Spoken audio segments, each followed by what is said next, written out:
በካውካሰስ ተራሮች ግርጌ አዲስ የጂኦፖለቲካ ርዕደ መሬት እየተንቀጠቀጠ ነው። ለዘመናት ከታላቋ ሩሲያ የፖለቲካና የደህንነት ጉያ ሳትወጣ የኖረችው ታሪካዊቷ አርሜኒያ ዛሬ የፖለቲካ ኮምፓሱ አቅጣጫ በከፍተኛ ድፍረት ወደ ምዕራቡ ዓለም አዙራለች። በዩሬቫንና በአውሮፓ ህብረት መካከል እየተደረገ ያለው ይህ ታሪካዊ ፖለቲካ ወግ ዝም ብሎ የዲፕሎማሲ ሽርጉድ ሳይሆን ሞስኮ በቀጠናው ያላትን የዘመናት ተጽዕኖ በረቀቀ ስልት የማራገፍና አዲስ ዓለም አቀፋዊ አጋርነትን የመገንባት ከፍተኛ የፖለቲካ ቼዝ ጨዋታ ነው። ከአጋሯ ሩሲያ ጋር የነበራት እምነት በተሸረሸረበት የ2023ቱ የካራባክ ቀውስ ማግስት የተወለደው ይህ የአርሜኒያ የፖለቲካ ሽግግር ቀላል የሚባል አይደለም። በአንድ በኩል ዲሞክራሲና የአውሮፓን ተስፋ የሰነቀ፣ በሌላ በኩል ደግሞ ከሩሲያ የኢኮኖሚ ጥገኝነት ሙሉ በሙሉ ባልተላቀቀችበትና የምስራቁን ዓለም ዲፕሎማሲ ከቻይና እስከ ጃፓን አጣምራ ለመጓዝ በምትሞክርበት አውድ ውስጥ የሚከወን እጅግ ፈታኝ የገመድ ላይ ጉዞ ነው። ከዚህም ባሻገር በምዕራባውያን ጣልቃ ገብነት ክፉኛ የተቆጣችው ጎረቤት አዘርባይጃንን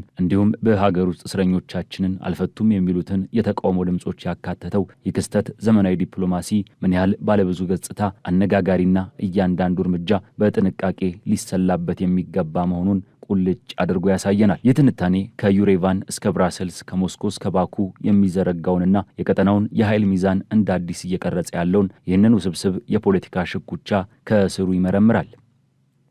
ይህ አባይ ሪፖርት ዓለም አቀፍ ትንታኔ ነው። የዓለምን ፖለቲካ በሰፊ የምንዳስስበት መድረክ። ለቻናላችን አዲስ ሲሆናችሁ ሰብስክራይብ በማድረግ አብራችሁን ቆዩ።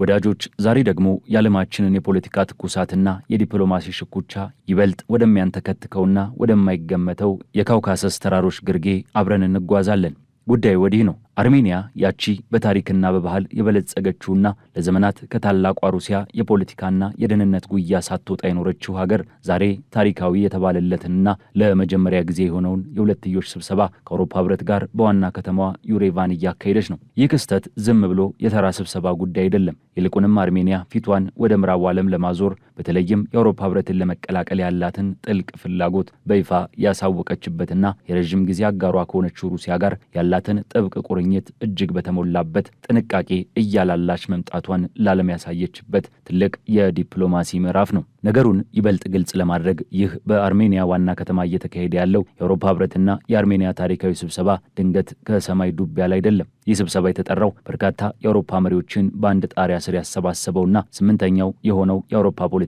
ማህበረሰብ ጉባኤ በተመሳሳይ በዚቹ ከተማ ከተጠናቀቀ ማግስት ነው። መሪዎቹ ውሏቸውን በዋነኝነት የአውሮፓን የጸጥታ ጉዳዮች እንዲሁም አሜሪካና እስራኤል በኢራን ላይ እያካሄዱት ስላለው ጦርነት ሰፊ ምክክርን አድርገዋል። ነገር ግን የዚህ ሁሉ ዲፕሎማሲያዊ ግርግርና መስተንግዶ ዋነኛ ማጠንጠኛ የሆነው ጉዳይ አርሜኒያ እንዴት የሩሲያን የዘመናት ተጽዕኖ ቀስ በቀስ አራግፋ በመጣል ፊቷን ወደ ምዕራቡ ዓለም እያዞረች ነው የሚለው አብይ ነጥብ ነው። እስቲ ጊዜውን ወደ ኋላ መለስ ስናደርገውና የዚህን የፖለቲካ ርዕደ መሬት መንስኤን መርምር። አርሜኒያ ከረዥም ጊዜ ጠባቂዋና አጋሯ ሞስኮ ጋር ያላት ግንኙነት እንደሻከረው ዛሬ አይደለም። የዚህ ሁሉ መነሻ እንደ አውሮፓውያን አቆጣጠር በ2023 ጎረቤት አዘርባይጃን የካራባክን ግዛት ሙሉ በሙሉ አስመልሳ በዘር አርሜኒያዊ በሆኑ ተገንጣዮች ለበርካታ አስርት ዓመታት ሲተዳደር የነበረውን ስርዓት ባከተመችበት ወቅት ነው። በዚያን የፈተና ጊዜ ነበር የአርሜኒያ ባለስልጣናት ከፍተኛ ቁጣቸውንና ቅሬታቸውን የገለጹት። ባለስልጣናቱ በግዛቱ ተሰማርተው የነበሩትን የሩሲያ ሰላም አስከባሪ ኃይሎች የአዘርባይጃንን ኃይለኛ ጥቃት ሊያስቆሙ ሲገባቸው ኃላፊነታቸውን አልተወጡም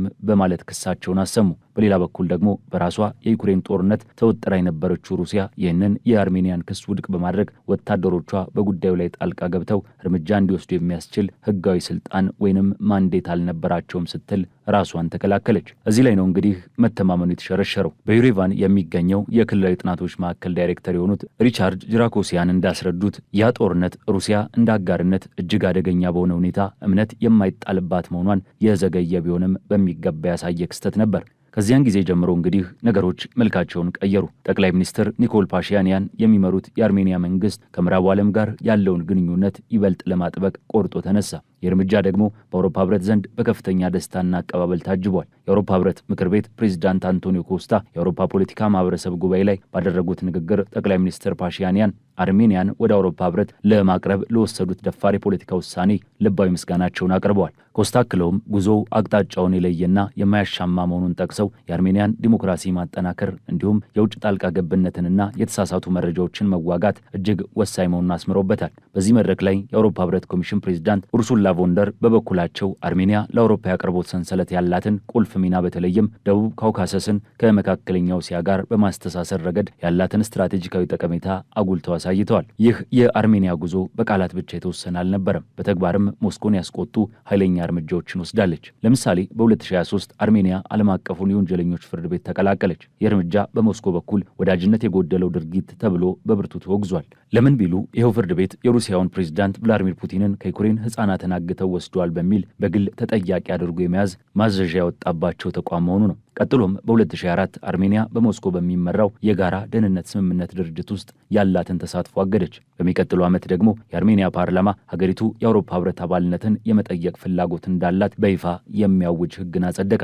እስቲ ይህንን ትዕይንት ቆም ብለን ከሌላ አቅጣጫ እንየው። አሜሪካ ሳትሆን የአውሮፓ ህብረት ነው ሩሲያ የተወቹን ክፍተት እየሞላ ያለው። ተንታኙ እንደሚያስረዱት የአውሮፓ ህብረት ተሳትፎ ከአሜሪካ ጣልቃ ገብነት ይልቅ እጅግ አስተዋይነት የተሞላበትና ይበልጥ አመርቂ ውጤትን የሚያመጣ ነው። ምክንያቱም አውሮፓውያን በአካባቢው መግባታቸው በረዥም ጊዜ ሂደት ሩሲያ በከፍተኛ ደረጃ የሚያስቆጣና የሚያንገበግብ ሆኖ አይታይም። ይህ ሁሉ ሲሆን ግን አርሜኒያ አሁንም ቢሆን የሩሲያ ኢኮኖሚ ጥገኝነትን ሙሉ በሙሉ አልተላቀቀችም። አርሜኒያ ዕቃዎችን፣ ካፒታልና የሰው ኃይልን በነፃ ለማንቀሳቀስ በሚያስችለውና ሩሲያ በምትመራው የዩራሽያን የኢኮኖሚ ህብረት አባል ሆና ቀጥላለች። ይህ ህብረት ቤላሩስን፣ ካዛኪስታንን እና ኪርጊስታንን ያካተተ ሲሆን ፕሬዚዳንት ፑቲን የዚህን ሁኔታ አስቸጋሪነት በሚገባ አብራርተውታል። በዚህ ዓመት መጀመሪያ ላይ በሞስኮ ከፓሽኒያን ጋር ባደረጉት ውይይት ፑቲን አርሜኒያ በአንድ ጊዜ የዩራሽያን ኢኮኖሚ ህብረትና የአውሮፓ ህብረት አባል መሆን እንደማትችል አስጠንቅቀው ዩሬቫን በአሁኑ ወቅት ከሩሲያ የምታገኘውን የተፈጥሮ ጋዝ ከአውሮፓ የገበያ ዋጋ እጅግ ባነሰና በረከሰ ዋጋ መሆኑን አስታውሰዋቸዋል። ፓሽኒያን በበኩላቸው የሁለቱ ህብረቶች አለመጣጣም ቢቀበሉም አርሜኒያ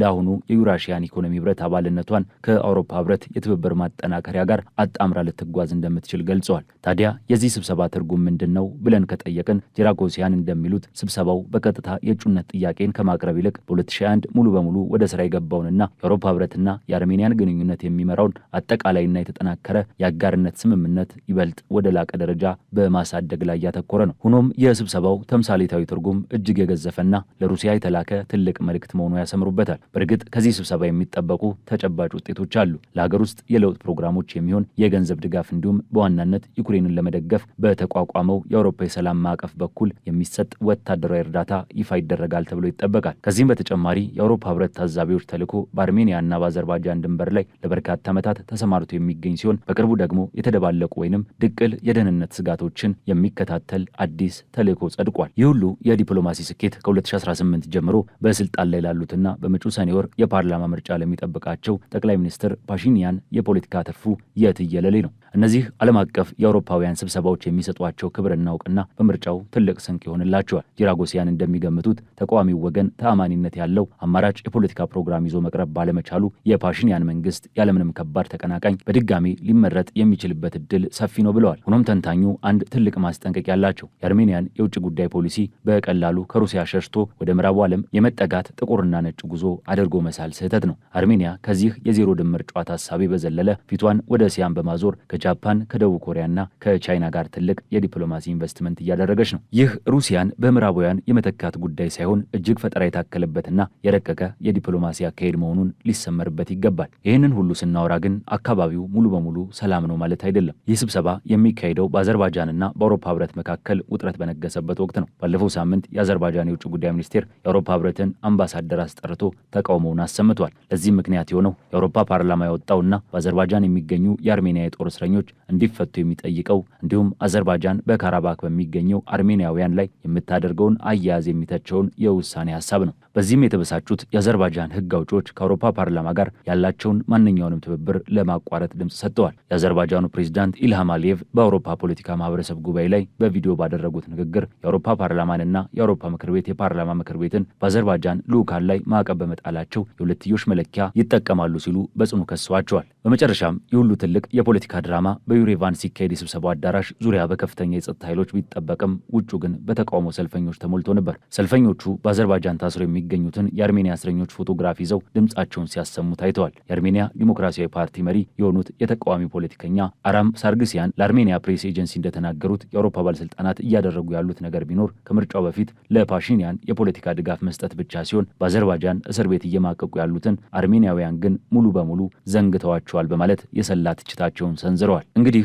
ይህ ነው የካውካሰስ ተራሮች ወቅታዊ የፖለቲካ አየር ንብረት። በአንድ በኩል ዲሞክራሲንና ምዕራባውያንን መዋቅርን የሙጥኝ ያለችው አርሜኒያ፣ በሌላ በኩል በአካባቢው ያለው ተጽዕኖዋን አሳልፋ ላለመስጠት የምትታገለው ታላቋ ሩሲያ፣ እንዲሁም ስትራቴጂካዊ ጥቅሟን ለማስጠበቅ የምትሞክረውና የሰብአዊ መብት ጉዳይን የምታነሳው የአውሮፓ ህብረትና ሉዓላዊነቷን አረጋግጣ ነገር ግን በምዕራባውያን ጣልቃ ገብነት የተቆጣቸው አዘርባይጃን። ይህ ሁሉ ሲደመር ዲፕሎማሲ ምን ያህል ውስብስብ፣ አነጋጋሪና እያንዳንዱ እርምጃ በጥንቃቄ ሊሰላ የሚገባው መሆኑን በሚገባ ያሳየናል። የዛሬው ዓለም አቀፍ ትንታኔያችን በዚሁ ተቋጨ። ስለተከታተላችሁን እያመሰገንን ለቻናላችን አዲስ የሆናችሁ ሰብስክራይብ በማድረግ ቤተሰብ እንድትሆኑ እንጋብዛለን። ከሰዓታት በኋላ በሌላ ዓለም አቀፍ ጉዳይ እስከምንገናኝ ሰናይ ጊዜ